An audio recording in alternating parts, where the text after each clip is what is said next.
আসসালামু আলাইকুম, আপনাদের সবাইকে স্বাগত জানাচ্ছি এখনকার আলোচনায়। আপনাদের সঙ্গে আছি আমি সিরাজুল ইসলাম। দর্শক, মার্কিন কেন্দ্রীয় গোয়েন্দা সংস্থা সিআইএর প্রধান জন র্যাডক্লিফ একেবারে আকস্মিকভাবে এবং গোপনে রাশিয়ার রাজধানী মস্কো সফর করেছেন। তার এই সফরকে কেন্দ্র করে ব্যাপক জল্পনা কল্পনা ছড়িয়ে পড়েছে। তিনি আসলে কোন বার্তা নিয়ে মস্কো সফর করলেন, কার সাথে তিনি বৈঠক করেছেন, কি বার্তা দিয়েছেন, কি হতে যাচ্ছে, কি ব্যাপার। এদিকে আমেরিকার পক্ষ থেকে পাকিস্তানের সেনাপ্রধানকে ইরানে যে পাঠানো হয়েছিল ইরানের সাথে আলোচনার জন্য, সেখানে ডোনাল্ড ট্রাম্প প্রস্তাব দিয়েছেন, পাকিস্তানি সেনাপ্রধানের মাধ্যমে একটা গুরুত্বপূর্ণ প্রস্তাব দিয়েছেন এবং সেই প্রস্তাবের বিপরীতে ইরান কি বলেছে, খুবই গুরুত্বপূর্ণ, ইন্টারেস্টিং। এবং ডোনাল্ড ট্রাম্প যে কতটুকু চাপে পড়েছে আপনারা এই আলোচনা শুনলে বুঝতে পারবেন। সুপ্রিয় দর্শক, আর একটা ব্যাপার, সেটা হচ্ছে সিরিয়াতে নাকি প্রচুর পরিমাণে সামরিক সরঞ্জাম মোতায়েন করেছে তুরস্ক, এবং কোনো সামাজিক মাধ্যমে বলা হচ্ছে যে 4.5 লাখ সেনা নাকি পাঠিয়েছে সিরিয়াতে, এবং ইসরায়েলের সাথে যুদ্ধ সংঘাত যে কোনো পরিস্থিতির জন্য তুরস্ক প্রস্তুত। আসলে কি বাস্তবতা তাই? এপাশে হরমুজ প্রণালী নিয়ে ওমানের সাথে ইরানের আলোচনা কত দূরে এগোলো এবং কি হয়েছে, আলোচনা কি হতে যাচ্ছে, এই যে 4টি গুরুত্বপূর্ণ বিষয় বললাম, এই 4টি গুরুত্বপূর্ণ বিষয় নিয়ে আলোচনা করব। এর সাথে আর একটা বিষয় থাকবে। চীন কিন্তু সোজা সাপটা বলে দিয়েছে, চীনের কোম্পানিগুলোর বিরুদ্ধে যদি নতুন করে নিষেধাজ্ঞা আরোপ করা হয় তাহলে চীন পাল্টা ব্যবস্থা নেবে। ডোনাল্ড ট্রাম্প এই নিষেধাজ্ঞা বাস্তবায়নের জন্য কি করছেন সে গল্পও বলবো আমি আজকের এই ভিডিওতে। আপনারা সঙ্গে থাকুন প্লিজ। আর যদি ভিডিও ভালো লাগে তাহলে লাইক, কমেন্ট, শেয়ার করবেন এবং চ্যানেলটি সাবস্ক্রাইব করে সাথেই থাকবেন। দর্শক, চলুন আমরা বিস্তারিত আলোচনায় ঢুকে পড়ি। একেবারে প্রথমেই প্রধান র্যাডক্লিফের মস্কো সফর দিয়েই শুরু করি আলোচনাটা। প্রধান জন র্যাডক্লিফ তিনি গতকাল গোপনে বাট অত্যন্ত জরুরি প্রয়োজনে মস্কো সফর করেছেন, একথা বলার মানে অবকাশ নেই, একদম সহজ কথা। কারণ সিআইএর প্রধান হচ্ছে এমন একটা পোস্ট, সেই জায়গা থেকে রাশিয়া সফর করতেছে, এটা অনেক অনেক বড় ব্যাপার, কোনো সাধারণ ব্যাপার না। অনেকটা বলা যায় যে অসাধারণ একটা ব্যাপার, একদম নজিরবিহীন না বললেও আমি বলবো অসাধারণ ব্যাপার। সচরাচর সিআইএ প্রধান রাশিয়া সফর করেন না। তো এই রকম সময় তিনি রাশিয়া সফর করেছেন। এই রাশিয়া সফরের সময় আসলে র্যাডক্লিফ কি বার্তা দিলেন, কার সাথে বৈঠক করলেন, কি কথা হলো এবং আসলে কি হতে যাচ্ছে। বলা হচ্ছে, বিভিন্ন মাধ্যমে বলা হচ্ছে যে সিআইএর প্রধান মস্কোতে সরাসরি রাশিয়ার প্রেসিডেন্ট ভ্লাদিমির পুতিনের সাথে বৈঠক করেছেন। সেই বৈঠকে তিনি এমন কিছু বার্তা দিয়েছেন বা এমন সতর্কতা জারি করেছেন রাশিয়াকে, যা আমেরিকার স্বার্থের মারাত্মক পরিপন্থী ছিল। তা না হলে তো আর সিআইএ প্রধান হঠাৎ করে উড়ে আসেনি মস্কো সফরের জন্য। এখন প্রশ্ন হচ্ছে যে তিনি কি বললেন, তিনি কি মেসেজ দিলেন যা করতে নিষেধ করলেন রাশিয়াকে, অথবা এমন কি কথা তিনি বললেন যে তোমরা যা করতে যাচ্ছ আমরা তা জানি, তোমরা এটা করো না, এর পরিণতি ভালো হবে না, এমন কিছুই তো মেসেজ দিয়েছে। কি সেই মেসেজ? এখানে দুটো বিষয় নিয়ে খুব জল্পনা চলছে। একটা বিষয় হচ্ছে যে রাশিয়া ইউক্রেনে বড় ধরনের অভিযান চালাতে পারে এবং ইউক্রেনের বিষয়টা হয়তো একটা চূড়ান্ত সমাধানের দিকে নিতে চাইছেন রাশিয়ার প্রেসিডেন্ট ভ্লাদিমির পুতিন। এই বিষয়টা যদি চূড়ান্তভাবে সমাধানের দিকে নিয়ে যেতে চান প্রেসিডেন্ট পুতিন, তাহলে হয়তো ইউক্রেনের বিরুদ্ধে একেবারে প্রচণ্ড রকমের অভিযান চালাতে হবে, একদম চূড়ান্ত অভিযান। হয়তো লাখ লাখ সেনা অভিযানে অংশ নেবে, ট্যাঙ্ক নেবে, বিমান নেবে, সাবমেরিন, যুদ্ধজাহাজ, মানে যত মাধ্যমে একটা দেশের বিরুদ্ধে যুদ্ধ করা যায় তার প্রত্যেকটা সেকশনকে কাজে লাগাবে, প্রত্যেকটা ইউনিটকে কাজে লাগাবে। এবং জানি না কি হবে, যদি ইউক্রেনের বিরুদ্ধে প্রয়োজন হয় তাহলে হয়তো পরমাণু বোমাও ব্যবহার করে এমন পরিকল্পনা করে থাকতে পারে রাশিয়া। সিআইএর কাছ তো গোয়েন্দা তথ্য সংগ্রহ করা, হয়তো সেই তথ্য তাদের কাছে গেছে এবং এবং মোটেই দেরি না করে সিআইএ প্রধান র্যাডক্লিফ মস্কো সফরে চলে এসেছেন এবং মস্কো সফরে এসে প্রেসিডেন্ট পুতিনকে বলছেন, আপনারা এই কাজগুলো করেন না, বা এই কাজ করেন না, বা এই অভিযান পরিচালনা করবেন না, এতে এর পরিণতি খারাপ হবে, বা আপনারা এই করতে যাচ্ছেন, এটা করবেন না। হয়তো সতর্কতা জারি করেছে। এখন তিনি কি সতর্কতা জারি করলেন আর কি করলেন না, কি বললেন না, তা তো যেহেতু পরিষ্কার খবর আসেনি, সেজন্য আমাদের অপেক্ষা করতে হবে। তবে একদম নিশ্চিত তিনি যে খুব গুরুত্বপূর্ণ বিষয় নিয়ে আলোচনা করতে এসেছেন তাতে কোনো সন্দেহ নেই। এই জায়গায় দ্বিতীয় যে বিষয়টা নিয়ে জল্পনা চলছে সেটা হচ্ছে ইরান প্রসঙ্গ। বলা হচ্ছে, বা আমেরিকার পক্ষ থেকে অনেকদিন ধরে অভিযোগ আছে যে রাশিয়া ইরানকে অস্ত্র, সামরিক সরঞ্জাম এবং সামরিক তথ্য, গোয়েন্দা তথ্য দিয়ে সাহায্য করছে। ইরানের সাথে তো আমেরিকা আসলে পেরে ওঠেনি এবং এখন কোথায় সেই পরমাণু কর্মসূচি ধ্বংস করা, সরকার পরিবর্তন করা, আর কোথায় ইরানের সামরিক বাহিনীকে একদম মুছে দেয়া, এখন হরমুজ প্রণালী খোলা নিয়েই হিমশিম খাচ্ছে আমেরিকা। এইরকম একটা প্রেক্ষাপটে হয়তো ইরান ইস্যুকে কেন্দ্র করে সিআইএ প্রধান রাশিয়ার সাথে মত বিনিময় করতে এসেছেন, বা কোনো সলা পরামর্শ বা তাদের পক্ষ থেকে কোনো উদ্বেগের কথা, উৎকণ্ঠার কথা জানাতে আসতে পারেন। এটাও একটা কারণ হতে পারে যে ইরান ইস্যু হতে পারে। আবার এমনও হতে পারে যে ইরানের বিরুদ্ধে আমেরিকা ভয়ঙ্কর কোনো পরিকল্পনা করছে, যে ইরান যদি এই না করে তাহলে আমরা এই করব, এমন তথ্য দিতে পারে। কথার কথা বলছি, আমি এটা চূড়ান্ত সত্য ধরে উদাহরণটা দিচ্ছি না, আমি জাস্ট আলোচনা প্রসঙ্গে বলছি যে হয়তো আমেরিকা রাশিয়ার মাধ্যমে বলেছে, সিআইএ প্রধান হয়তো প্রেসিডেন্ট পুতিনকে বলে গেছেন যে প্রেসিডেন্ট ডোনাল্ড ট্রাম্পের পক্ষ থেকে আমি এসেছি, ইরান যদি হরমুজ প্রণালী খুলে না দেয় বা এই শর্ত মেনে না নেয় তাহলে ইরানের বিরুদ্ধে আমরা পরমাণু হামলা চালাবো। কথার কথা এমন একটা তথ্য দিল। হয়তো এই তথ্য পুতিন শুনেছেন, জেনেছেন এবং পরবর্তীতে ইরানের কাছে সেই তথ্য পাস করবেন, বা পুতিনের সাথে পরামর্শ করতে পারে যে ইরানের ইস্যুতে তো আমাদেরকে এইভাবে তারা আটকে দিয়েছে ইরান, এখন আমরা এই জায়গা থেকে বের হতে হলে আমাদের সামনে পথ পরমাণু বোমা হামলা চালানো, অথবা ইরানের উপরে ব্যাপকভাবে বোমা হামলা চালানো বিমান থেকে, আমরা যে কোনো একটা করব, ইরান কি করবে সেটা আপনি দেখার একটু শুনে মেলে, এমন হতে পারে। নানা রকমের জল্পনা আছে, কোনটা সত্য কোনটা মিথ্যা, বা কোনটা আসলেই ঘটেছে বা কোনটা আসলেই বলেছে এখনও পরিষ্কার না, এর জন্য আমাদের অপেক্ষা করতে হবে। সুপ্রিয় দর্শক, ইরানের প্রসঙ্গ এই আলোচনা ধরে যখন এসেই গেল, তখন আমি ইরানের প্রসঙ্গে আরও কিছু কথা বলি।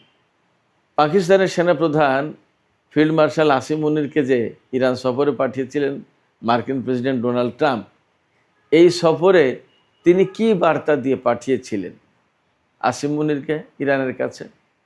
জানা গেল যে ডোনাল্ড ট্রাম্প আসিম মুনিরকে এই বার্তা দিয়ে পাঠিয়েছেন যে আপনি ইরানকে বলুন যে ইরান হরমুজ প্রণালী খুলে দিন, এর বিনিময়ে আমরা ইরানের উপর থেকে নিষেধাজ্ঞা প্রত্যাহার করে নেব আর ব্লকেড তুলে নেব।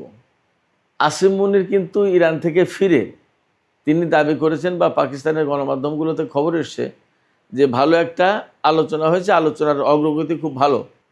আমি তো বলছি যে ইরান প্রত্যাখ্যান করেছে আলোচনা। এখন পাকিস্তানের গণমাধ্যম বলছে আলোচনার ফলাফল বা বেশ ইতিবাচকভাবে আলোচনায় অগ্রগতি হয়েছে। আসলে কি সেটা, এখানে ডোনাল্ড ট্রাম্প এবং পাকিস্তান কিভাবে নেবে আমি জানি না। ইরান যা বলেছে তা পরিষ্কার।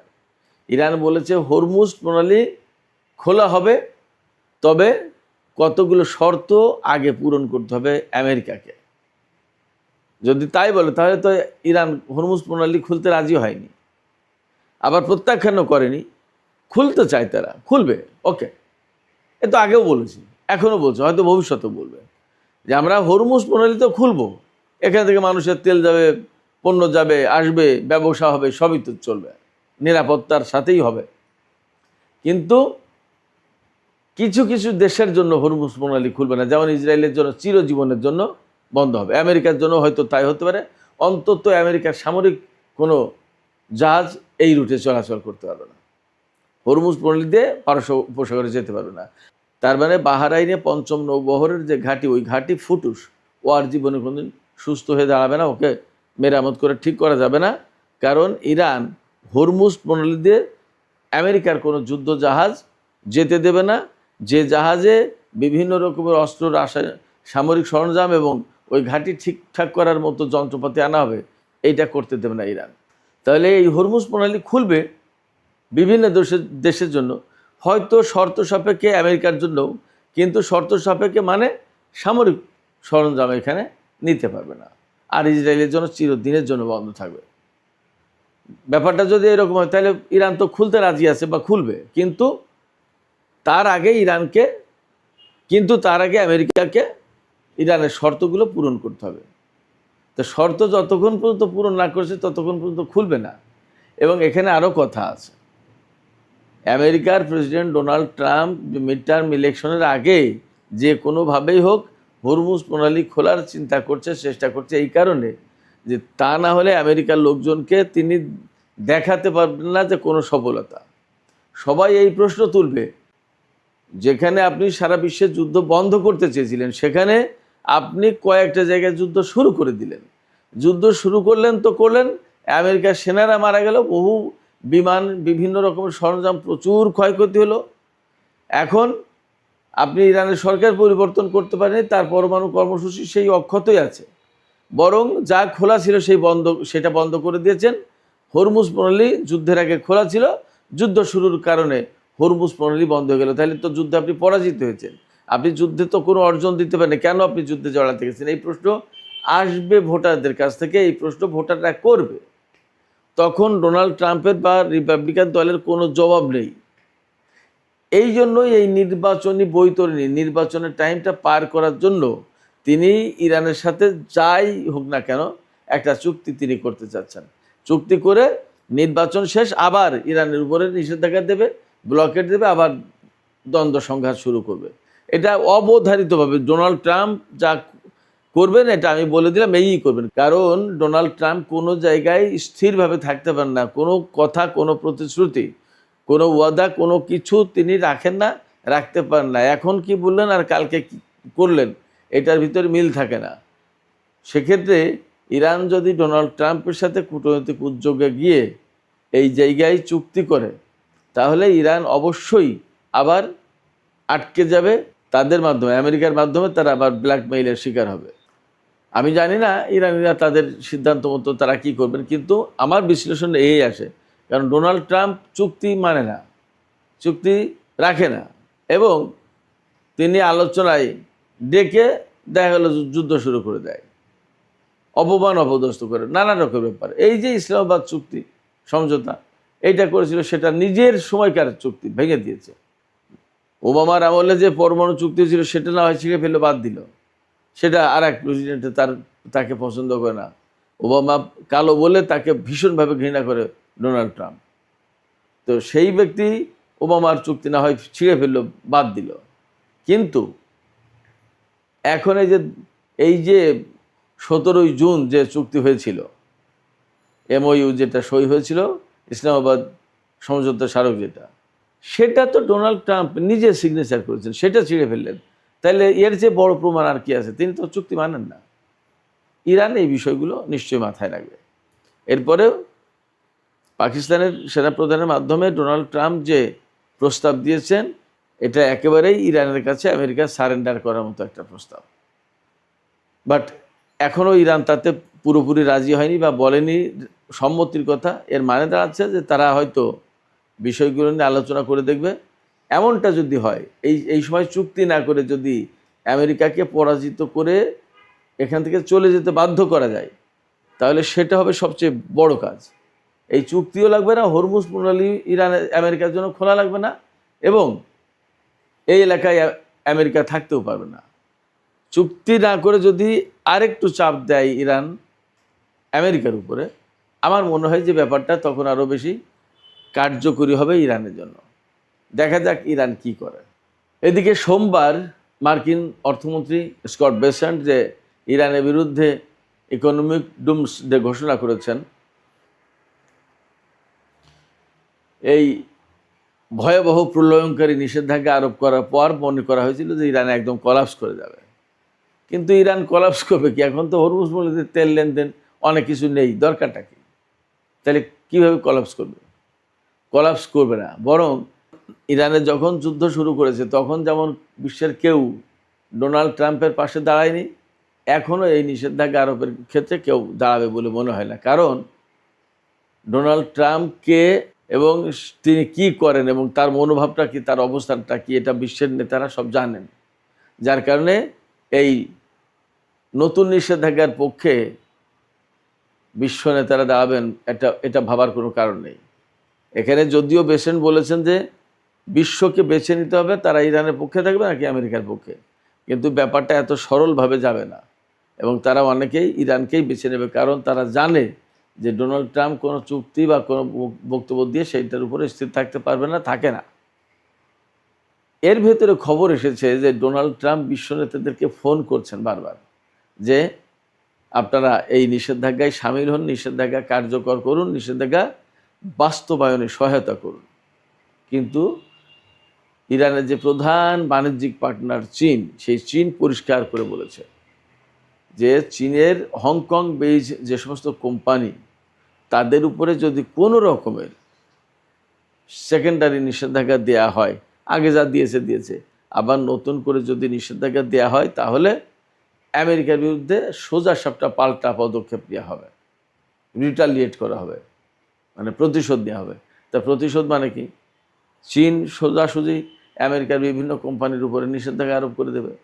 আমেরিকা যদি ট্যারিফ বাড়ায়, তাহলে চীনও ট্যারিফ বাড়িয়ে দেবে। এইভাবে বাণিজ্য যুদ্ধ শুরু হবে।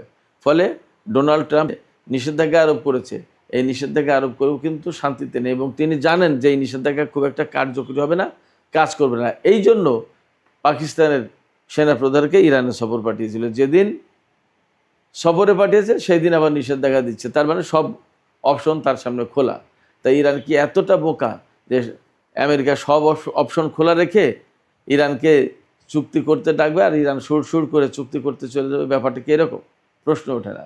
অতএব ডোনাল্ড ট্রাম্পকে এখানে অপেক্ষা করতে হবে এবং ইরান কোন কৌশলে এইগুলো আটকে দেয় এবং এইগুলো থেকে উদ্ধার পায় নিজে, আমরা একটু অপেক্ষা করি, দেখবেন যে অনেক বড় বড় খেলা জমছে এখানে।